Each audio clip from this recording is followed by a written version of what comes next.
Ladies and gentlemen, welcome to Optimal Self Conversations, where we talk to incredible people who, through adversity, grit, and persistence, are forging the path to being the best version of themselves. And you are so lucky because they join us to give you the tools to do the same. Today, you guys are in for a treat. This is an author, therapist, life coach, Serge Prengel. He has developed a proactive and a mindful approach to personal growth. Those of you guys that know me, those listeners that are here, you know, as soon as his name came across my desk and I got to see who he was, I was excited to have this conversation. So Serge, thanks for joining us. How are you today, buddy? Great. It feels nice. I like the vibes as we're starting, and the sense of setting it up as, our interaction is to bring out the best of ourselves in the exchange. And that feels great. That's a very nice way to start. I love it. So our audience is I think I told you this in the pre-show, they love to get to know the human. So give us a little background on you and where did you come from? How did you get into, coming onto this journey of this mindful approach and being the therapist and helping others? Where does this all start for you? Well, it started with difficulties. It started with the difficulties I encountered in my life. And basically, coming to the sense that every difficulty could be something that I really complain about, see as something that's a roadblock and feel is unfair, or it could actually be kind of an entryway, a gateway into exploring something from there. And, time and again, you'd think I'd learn my lesson the first time, but time and again, I forget it. It applies to this, but not to that. And then it applies to this and that, but not the new one. And, keep going. And then discover, after all, it's part of a path is that, you just first start to feel blocked and then you rise to the occasion and it feels great. So, yeah, I mean, I think that everybody listening, and I know myself included, is in that same. I always say the term where, when we get the honor to have somebody on the show, or even if there's somebody as a mentor that we're following, somebody like yourself who's written books and has a practice and all these other things, is that we see them at this point like on top of the mountain. But I always tell our clients, I always tell our audience, nobody falls on top of the mountain, right? Mm-hmm. Like there is a massive climb and probably a refall and a climb and a refall to get there. And that's kind of what you were saying, is that it all goes back to the difficulties. But you said something really interesting is I can look at it as a roadblock or an entryway. So how do you reframe that from time to time? Because again, that is to me, that is a skill. And in our coaching and in our programs, we talk about it a lot. I always say that, look, focus is a choice. Refocus is a skill. Yeah. Right. So how do you reframe that? How do you look at that difficulty and get out of that roadblock or victim mentality and get into, hey, this is a gift and an entryway to something new? Well, when it's relatively easy, anybody can. And when you get into a bigger obstacle, a bigger roadblock, then you forget it. And I think what helps is repeated experience. And so you forget it in the moment. You say, well, it applied to this and this and this, but not this thing here. This is really a real roadblock.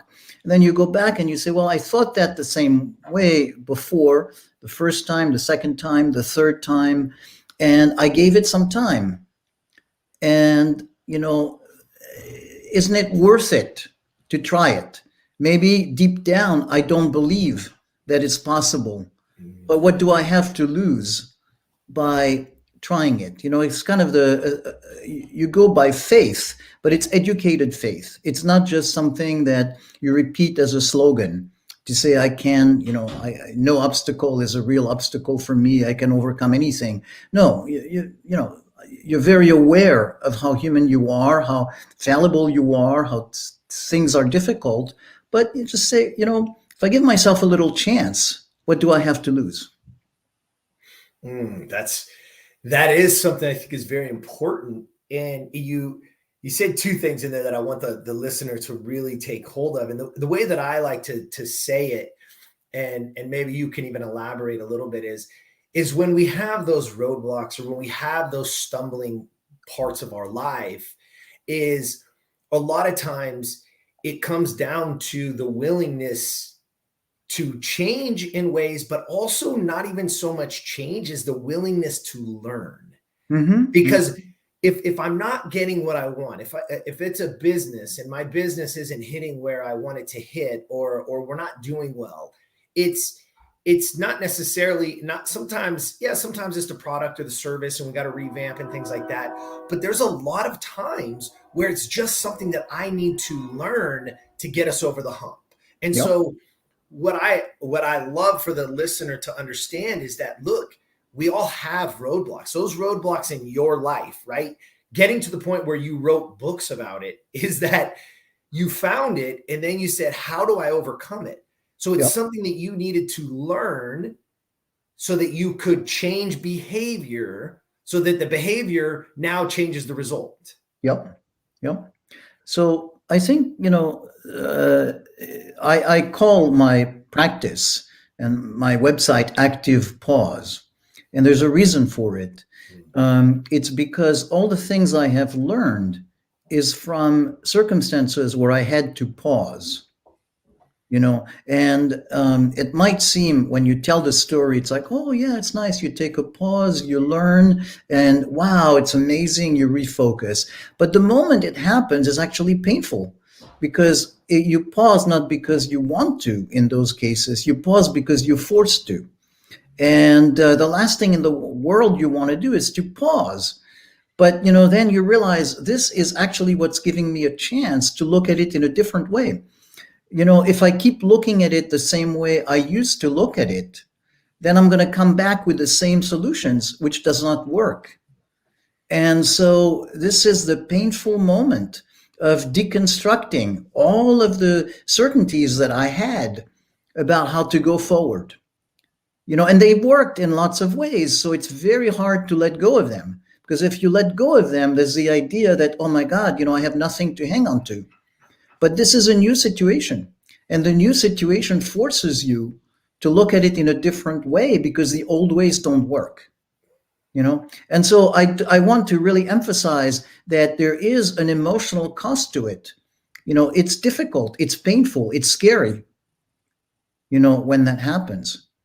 It's not something that you have, hey, wow, this is so nice and come. But, the being confronted to something you cannot deal with is scary, And so it's not an intellectual adventure, it's an emotional adventure. The concept of having faith in yourself and trusting is not something that you can force, but it's something that requires going through the emotional journey of being confronted with that sense of, I don't know, and how am I going to do it? But that's where creativity comes up, and that's where also strength comes up. Well said. You said something previous before, you just explained it very eloquently, but you said in the form of belief, it's educated faith. Yeah. And I think that's a really strong position, or a great reframe, again, is to take ourselves away. We have a coin, and I've taught this for a long time, and I literally call it the optimal self-belief coin. And I use it and I show it to people, because on one side of the coin, and this is always right, if we're building something, right, you get a coaching client, you get somebody who wants to, doesn't even matter, lose weight, be more healthy, have a big business, have a better relationship, and you build either a plan, some kind of process, or you put a system in place. So it's plan, process, and system on this side of the coin. And that side of the coin, and when you go through it and you build it out and you get their goals and you talk about it, you really hone in on what's important to them. And you say, okay. And I say, okay, Serge, here it is. Here's the plan. moving forward. Here's the system that we're going to put in place, and here's the process that we're going to follow to get you where you want to go. Do you believe, right? Educated faith. Do you believe in this plan, process, and system? And almost without fail, it's very rare, and thousands of people that we've worked with, that they actually say, yeah, that I believe wholeheartedly that will work. Yes, done that way, that system in place, that process, that plan. And I say, great, because this coin, and I literally turn it over, has another side of belief. This side is, do you believe that you are worthy, capable, and deserving of what that plan, process, and system will get you? You see, because that's the point where most people don't look at.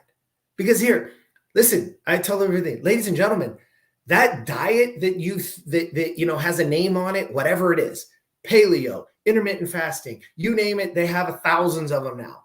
But truth is, if you're overweight and you have really bad nutrition habits, all of them work. They do, because they're going to take, it does not take a rocket science to understand that eating a Big Mac or eating some, egg whites and avocado, that if you eliminate one and add the other, you're going to get results. Like, it's true. It's very, very true. All these things have some benefit. They're usually not lasting because you can't follow them forever, because it's not a lifestyle change, it's a diet. But my point is this: most people will follow that plan to get to a result. And then they get the result, and then they stop following the plan. Or they sabotage along the way because they forgot to ask the question, do you believe you are worthy, capable, and deserving of that? You see, when they don't change their identity and they don't believe they're worthy of, that money, that weight loss, that body, whatever, then they sabotage and they go right back to their own true subconscious identity that they've built. Right. And so what you're describing, I might have different words to describe it, but I think there's a lot of similarity, is a sense of asking yourself, what is your relationship to what you're doing? And then taking it from there. And so I like the idea that you think of it in terms of self, because you cannot make changes if you're not involving yourself. And so it's not just that you happen to put in a box a certain number of McDonald's or a certain number of, as you said, egg whites and avocado toast.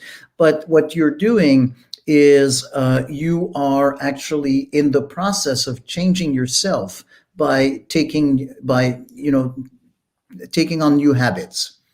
And so each time, it's each decision is a difficult moment. And if you live it as something mechanical, that you're just doing this, like by rote, basically you're not changing yourself. And in fact, you have a relationship with what you're doing that is passive and victimized, because you're following some kind of a dictate, this is how you should eat. But on the other hand, if you experience it as something that is, this is how moment by moment I make decisions that are changing me, then by the time you have done your diet, you have actually changed you, and you have the new you. It's like you have clothes that fit who you are at the end of the diet, because the emotional clothes are actually fitting the person you are, as opposed to just having been some kind of a, journey in a tunnel in the dark. Yes. Well, yeah, I love how you put that, because that's a really important piece, is being in relationship with the goals so that they do become you. And I always use the term identity, and the way I always unveil it to people, or even reverse engineer, is that we always look at that result, right? We have a result. I want to make $1 million, whatever. I want to lose 20 pounds, doesn't matter. And we have this end result. But what happens is, okay, this result is driven by the behavior, right? Mm-hmm. That behavior is driven by your belief system in the plan, process, and yourself. And ultimately, your beliefs are shaped by your identity, who you believe you are, right? Who you believe you are, not what your parents said, not what the people around you said, not what social media, like who you truly believe you are. And so we have to get back to, and I love what you said, is that those emotional clothes change as we're doing it. So maybe you can add to this, is that there's a confidence that's built through doing the right things, right? When you wake up and you actually have integrity and you do what you say you're going to do, confidence is built.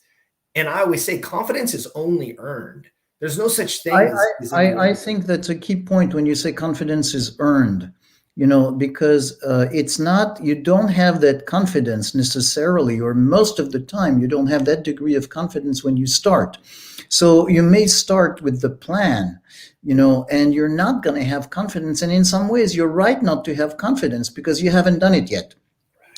So it's an experiment, and so it's not a question of having to be a true believer when you do a change. It's really something that's an experiment that you do, and you say, I'm going to give myself some benchmarks to say, if something happens and I see it going in the right direction, then it's going to build my confidence in doing that. If I don't see it going anywhere, maybe I need to try something else. But, it's not, the true believer stuff is not really working because you're not participating. You're passive. That's right. And man, that is such a great point. I want the listener to, go back and rewind that for a second, because I want you guys to understand is that nobody walks in as the true believer because you haven't earned the right to believe it yet. No, we teach ourselves that, right? We teach ourselves by us. You said it before, is that, we need different eyes. And there was something that I read. I wanted to read it because it came off your website or something. It said the original 12 steps of AA were built around a powerful idea. And the idea is, when faced with a seemingly intractable problem, you have to give up trying to force change through willpower. The way to solve the problem, is to change the structure of your life, which again means that willpower is not going to get me there. I got to change the behavior in order for the result to change, right? To cure or help with the problem that I'm currently facing. Yeah. So it's really a sense of working with your environment and designing an environment that helps you accomplish your goals. And a great analogy is what they have at the beach, when they say there's in danger of riptide. And when there is a riptide, if what you do is you go right against the current, essentially the current is stronger than you, and you're going to get exhausted and die. And what they go is, you say you kind of follow the current with gently edging toward the beach. And so the current is helping you, so it's not a question. The willpower would be, hey, you know what, the riptide is blocking me. I'm going to go against it, and I'm going to do it, and sometimes it works if you have an opponent that's weak enough to do that. But when something is really strong, and habits are really very strong, especially deeply ingrained habits, and they're very connected to all parts of how we think of ourselves and how we experience ourselves. So then what you do is you swim with it and you dance with it so that you help the energy lead you where you want to go.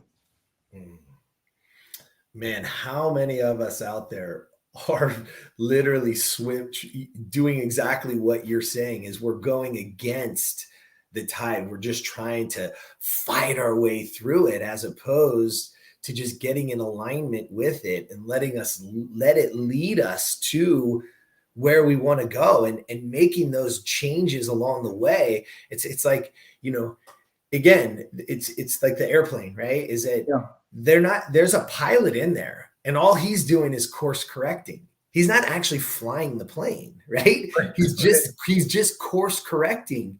And how many of us are trying to physically fly the plane, as opposed to just sitting back, realizing where we're going, and again, so we must have some form of destination, right? Yeah. We must have an idea, some clarity on where we want to go, or better yet, who we want to be. Yeah. Because that's an even stronger place than, saying, hey, I want to make $10 million. Okay, great. But who do you become in the process? And now we make those great adjustments along the way, and ultimately the results become what they are. So I think that's a very nice point I want to emphasize. You say it's not just the goal in the sense of, say, I want to make $10 million, but who you want to be, okay? And so that's, again, something that I think the pause, that concept of active pause is very useful. You take a pause and you just ask yourself, who do I want to be? And what does it feel like inside? Okay. And so, for instance, you might notice, in my daily life, the inside feels like something that's a little scrunched up. Okay. And you realize, what I want to be is I want to be in a place where I feel like I'm occupying space. And so you stay, that pause, that mindful pause, is very active, because you just go in yourself and ask yourself, how would it feel like inside if I was taking more space in the world? Okay. And you start to notice, that ever so slightly, your spine is elongating a little bit, not maybe so much that people would necessarily see it, but you kind of feel it a little bit, like it's, and you feel like, your shoulders are opening up a little bit. And as you're doing that, and you stay with that posture, for instance, you start to say, oh, the way I speak, the tone of my voice, is different in that posture than it is when I'm more slumped, and you notice that, not just the tone of voice, but the choice of words and the sentence structure becomes and takes, more of a, kind of a more of a sense of purpose. It's more of a sense of direction. Okay. And so then you get, that pause, as something that you use as some kind of a compass, to say, am I where I want to be or not? Not just in terms of the goal, but in terms of how it feels inside. And so moment by moment, these kinds of pauses, help you monitor how you are in your journey of transformation, toward who you want to be. And that the beauty of it is a transformation is organic, because it's not something that you're force feeding, but that's something that is growing moment by moment as you interact with experience, and it feels good. So it's not, eat your spinach or eat your medicine that tastes bad and it's good because it tastes bad, but, you're going toward your better self, your optimal self, if you want, from the sense of it feels good to be there. Yeah, man. There's so much gold in there for people. Is that you earlier on, you said you have to design the environment, right? Is because the environment for sure matters.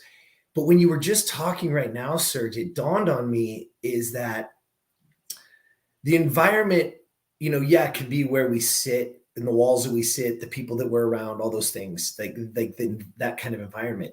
But what you just described was our internal environment, meaning you said the tone, right? Because again, they hear our voice right now. Everybody who's going to get to listen to this is they hear our tone.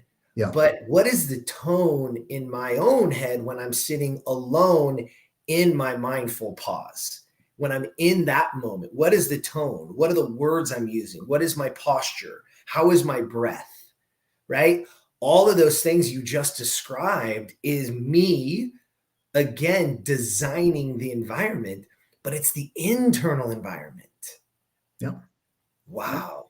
Yeah. So powerful. I mean, you do a little experiment, just for instance, go in a slumping and, put your head down and shallow breathing. And from that place, you try to say, I'm happy and confident, And how does it sound? You know, and so you can use all the wonderful affirmations in the world, but if you're doing it from that place, basically the message that you're hearing is, I'm a big fake who is trying to pretend that I am confident because actually I'm not, you know? And so you kind of change the environment and you cultivate the ability to pay attention to what's happening inside. And that gives you a sense of who you are truly at that moment, you know? And you're the best self that you can be at that moment because you're in touch with who you are, you know? And that is giving you the strength to make the changes you need. Right. And that, I think that's such a great place for people to understand is, I am my best self in that moment. The moments change, right? Is that, again, because we hit those roadblocks that we spoke of, you know, early in the conversation, is that, you know, there's going to be things that get thrown at us. I always tell people, it's like, you know, we do our nightly intentions. And one of my statements is the power of tomorrow starts with my intention of tonight. Mm-hmm. And what I want people to understand is that, look at that schedule, look at those big rocks, look at those things that have to get done tomorrow. And then I can plan out. So I start to remove some of that overwhelm because I see what my day looks like, right? The power of tomorrow starts with my intention of tonight, right? Is that when I looked at my schedule of today, and I had a couple meetings this morning, I'm going to meet with you this afternoon, is that those are all things that now I know they're coming. I can prep, I can prepare, I get myself ready to go so that each and every one of those things gets me at my best, gets me at 100% of me, because they all deserve it, right? And at that moment, what's happening is you're facing reality. Okay, so in that sense, you're already in the moment of interacting reality. You're rehearsing the interaction, but you're taking an active role in facing reality at that moment. And, you know, that's why it's interesting, like the 12 steps were originally written for alcoholics, you know, and people who abused substances. But when I changed the process, I called it the proactive 12 steps because it's for everybody. It's using that principle of actually facing reality, you know, that not denial, but engaging with reality in a way that is really present and that is real, that you find yourself moment by moment as you do that. You know, it's not waiting for some time in the future where you're going to be different, but moment by moment, you practice finding yourself and making decisions that are mindful and proactive. And so you build your life that way. I love it. And that's a learned behavior, right? Like we're talking about behavior, we're talking about take action, but that's learned. No one's teaching that, right? Like you're not taught that ever, is to be, you hear terms like, you know, be in the moment, but what does that really mean? Because all of us get there in different ways. So you gave some questions earlier that I think were really great, is that in that active pause is that pause of asking the question, right? Like, well, how am I feeling? Why is this moment important to me? I always ask myself, how do I want to show up today? It's one of my morning rituals to say, but so the asking, you know, it's in that sense, you know, even if you don't have the best question, having a question, you're already way ahead of the game, because what we were talking about before is engaging the self. Okay, so are you present? And so you have a guest and you ask this guest, you know, how are you feeling? What is it you want? You know, how does it feel to do this or that? Do you want more coffee? You know, but basically it's engaging in order to establish a connection. So the asking questions is the most important part. And then as you do that, you develop better questions, but you're already off to a wonderful start when you just say, like, the pause is the moment to be active and to ask yourself these questions, because then you start engaging and then, you know, the self grows. You become more present. Yeah, man, I hope people hear that is we are so good. And again, we have a lot of parents. We have one of our hashtags is generational habits. And the Hmm. reason is because people always talk, we have a lot of CEOs and high performers and, we talking about generational wealth and building wealth and those kind of things. And what's interesting is that most families that or most generational wealth when it's left is gone by the second generation. Mhm, and mhm. and when you look at it from that perspective, you're like, whoa, why is that? Well, it's because the wealth was handed down. The habits that got the wealth were not. Right. And so when you say that, and when you talk, even when you say right now is and what spawned that is we're so good, even as parents, for the most part, of asking, what the kids need or what, or again, when we're hosting a party is a perfect example, making sure that everybody's okay, asking what they need. Can I get them something else? How are you feeling? Oh, let me take, like, what if we just took that active pause? I think people should grab their phone right now, and I think they should put an alarm on for somewhere in the middle of their day that comes up, and everybody put active pause on there, and then ask yourself that question: how are you doing? How are you feeling in this moment? What's happening right now? Imagine if that happens and we check in with ourselves and be like, oh my gosh, And I'm you feeling notice that fantastic. simply asking the question is a way to say you matter. Yeah. How you are matters. Okay? And if you don't matter to yourself, who are you going to matter to? Mm. Okay? And how are you going to treat people when you don't matter to yourself? So that's that connection that's so important. That is it. That is the truth of self is how are you ever going to matter to somebody else if you don't matter to yourself? And man, such great things. Serge, man, I am honored that you're here. I wish we had more time, but I always want to end the show. You'll see it come up, and they're called quick hitters. And I give the same two words to everybody that comes on the show because I feel like it just really shows who they are and what they are. And so the first word, and again, it's just however it hits you, whatever it means to you, maybe in your life or in your business or whatever. But the first word that we share, and I'd love to know your take, is discipline. Where is it? How do you see it? What does that mean to you? How does that affect your life? Hmm. So I have a mixed relationship with discipline. There's a part of me that sees discipline as something that almost a synonym with harsh and imposed by others and depriving me. And I have also learned that actually it is something that I can give myself as something that is very much a structure that helps me do what I want to achieve. So the same way as I was saying about building an environment, it's like building a solid house that's going to be better at sheltering me than something that's flimsy.